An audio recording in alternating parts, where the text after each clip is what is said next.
Coach? Yeah. Good, coach? Yeah.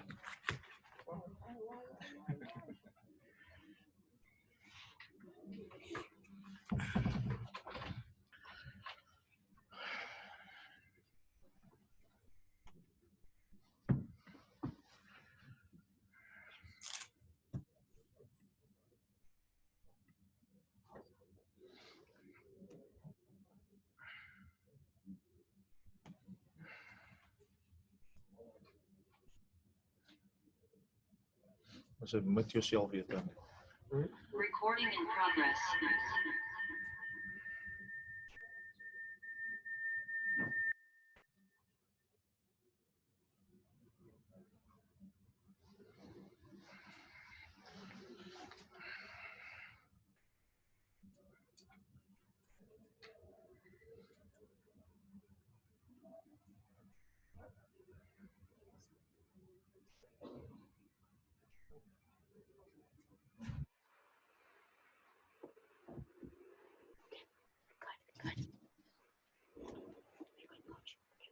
Sure.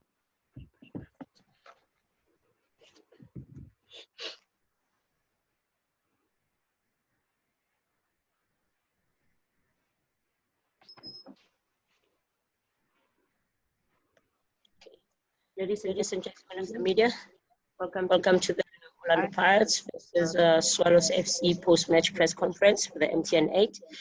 We are joined by the away team coach just to address the media. Can I just remind everyone to please put your phones on silent mode? And if you have any question, please raise your hand through the platform. I'll give you an opportunity. And hopefully I won't have to speak again until we're done with the press. Welcome, sir. Can you just please give us a brief summary of the match today? Obviously, tough match. The one thing I didn't want is this match going to extra time. I mentioned in the pre-match interview as well. We only now 6 cycle in terms of our preseason, and we have such a big game ahead of us. It was a tough game. I have to check also who came through it. Okay, we have to look at our next match. We have to look at who's available, who picked up injuries, who is fatigued, issues like that. But coming to Orlando Stadium to face Orlando Pirates, it's massive. It's a huge task.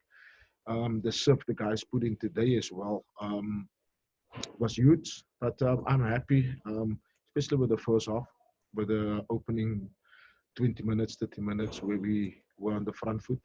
But also tactically, we could see also the new guys who came in also has to improve, or there's still a lot of work to be done.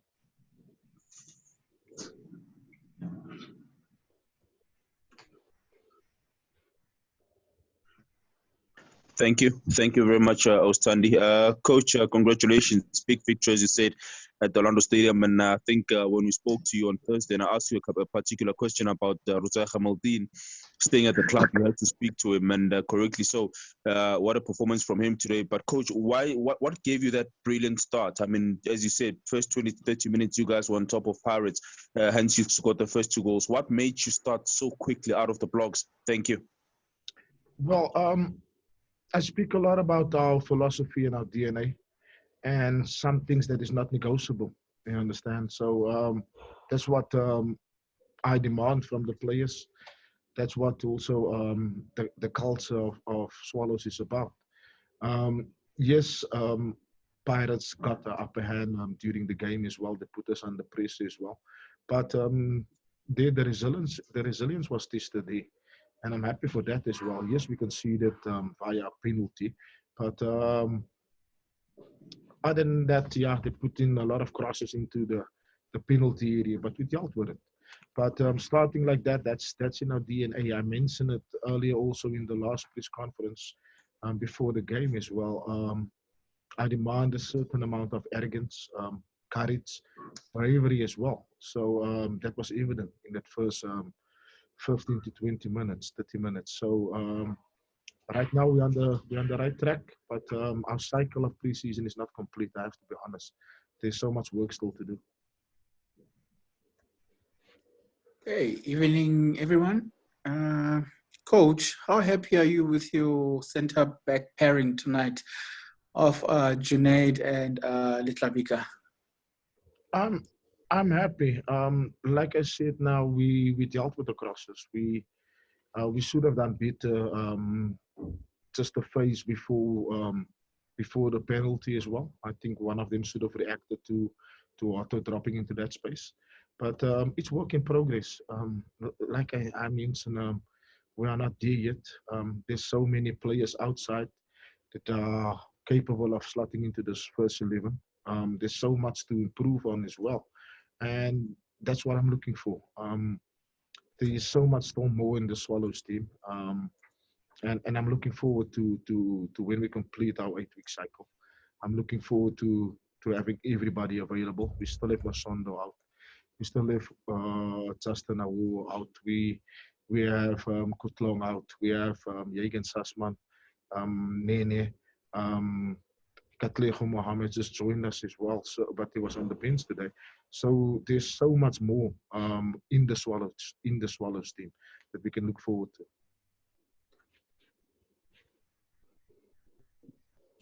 Coach, it's David from Ediski Times. Congrats on the win. Razak Kamelian, he was voted man of the match after scoring a brace. He was obviously linked with Kaizer Chiefs earlier in the window. Do you think, that shows how committed he is to Swallows, with the performance he put on today? Thanks. Yeah, it's in a better space. I think last season towards the end, when the interest or the news broke in the media that he might be going to Chiefs, and there is talks that he will be joining them as well.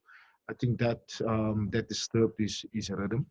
But yeah, the deal fell through basically because I think the duration of the contract and what Chiefs were offering, and I'm just happy for our team and also to step in and better the deal.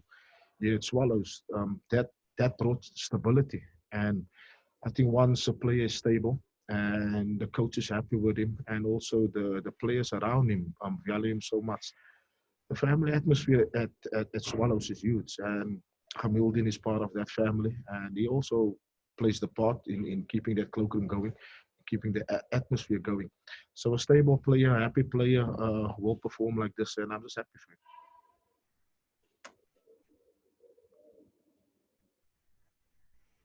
Good evening, Coach. This is Ria from Power 987. Congratulations for the win tonight. Coach, you just speak about being a work in progress. Are there maybe some of the areas that you identified tonight that you feel most you'd need to still work on? And also just speaking about the 8-week cycle, and I could assume that this is the final week.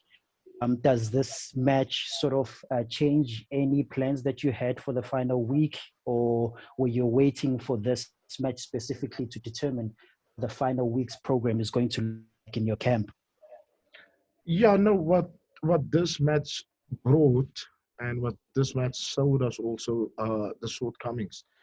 I'm sure we could see the three new boys, especially Solomons and Luvo.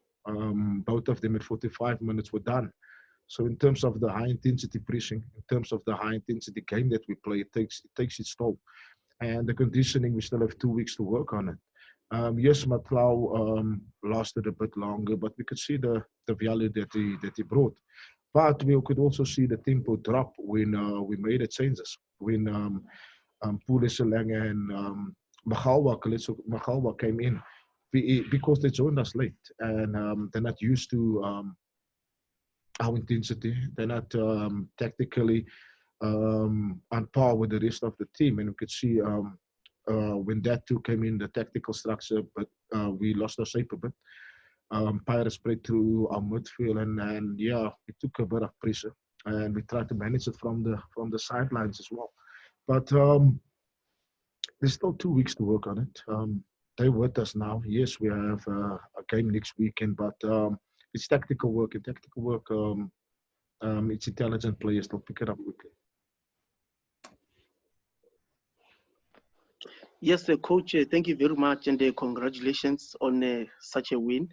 I wanted to ask about Mwape Musonda. How is he doing? And in terms of expectations, what do you expect from him? And are we likely to see him anytime soon? Wapi Masondo is another reason why Gamildin performs like this. The quality of Masondo is evident, but in terms of the conditioning where he's at, he's still lacking. What we can expect when we see him is 15 to 20 minutes. These we be working towards now for him. We also have issues surrounding a work permit and also his international clearance. He did play out of the country. So that aspect is out of our hand. What we can control at this moment is trying to get him match fit, try to let him play as much minutes as possible, but we must be mindful about bringing him along slowly because we don't want to rush him in and then he breaks down and then it's a loss to us. Yeah, the qualities we can see is still there. He was the top goal scorer before he left. So the competition level for places in the team is it's so much higher than last season. Coach, Rob Delpering, Cape Town, hope you're well. Congratulations. And just, you did touch on it a bit, but the new signings, is the length of your preseason that you're talking about integrating them into the team? And what is the condition of some of the other players who obviously we didn't get a chance to see today? Yeah, no, there's few who joined us late. Kalitso joined us 7 days ago. Pulisa Leng around the same time. George McLeod as well. Luckily, he was a bit longer. That's why he started today. But the rest of the guys, we had a training session this morning before the game. We can see they are pushing. The league is upon us. They want to play as well. So they're pushing hard for places. And that, yeah, it's a headache for a coach, but it's a nice headache to have. Coach, I think you also just spoken about it briefly, Coach, in terms of, you've got more quality than last season. I think that is quite correct. Now, Coach, in that dressing room, how are you going to keep those players happy? Because as you said, you've got more quality, you've got more players. Now it's about man management. You've got big personalities in that dressing room, big characters, to be quite honest. How are you planning to make them, all of them, happy if some of them do not play and they start sulking around? Thank you. Yeah, that will be my biggest problem this season. But from a mentally speak, we are working on it. Luckily for the big names and the big players we have, they are so humble, so down to earth as well. They've been in this game and they know there will be games that they won't be selected. There will be games where other players is coming in. So yes, the competition level keeps that starting 11 or that guys who's playing at the moment at a high level. But they're also mindful that if they lose their places, it's tough to get back. But the biggest obstacle in this team for me is keeping everybody happy. And unfortunately, that has been addressed in preseason. That has been addressed with certain individuals as well, because I like dealing with problems head on. I like dealing with problems on an individual basis based on the names, based on the personalities, that they deserve that respect. You understand? And respect goes both ways. For me, just leaving them to wonder by themselves, why I'm not playing, what do I need to do as well? And that's when the mind starts playing tricks on you. That's when the groups that start gets bigger. So I'm trying to manage it. I will do my utmost to try and stop it. But I expect a bit of remorse when you're not in the team. I expect a bit of unhappiness when you're not playing, because it shows me that you want to play. If you're happy with you're not playing, then you're in the wrong sport, then you're in the wrong club as well. So yeah, it's for me to manage. Luckily, I have a technical team also, Kamal side, Simo, Lou, guys who's played this game and also know the challenge that we will face with the squad like this. Coach, we've come to the conclusion of our press conference with you. Thank you for your time. And ladies and gentlemen of the media, you can just give us a 5-minute break. We'll be back shortly with the coach of. Thank you all. Thank you. Thank you, Tony.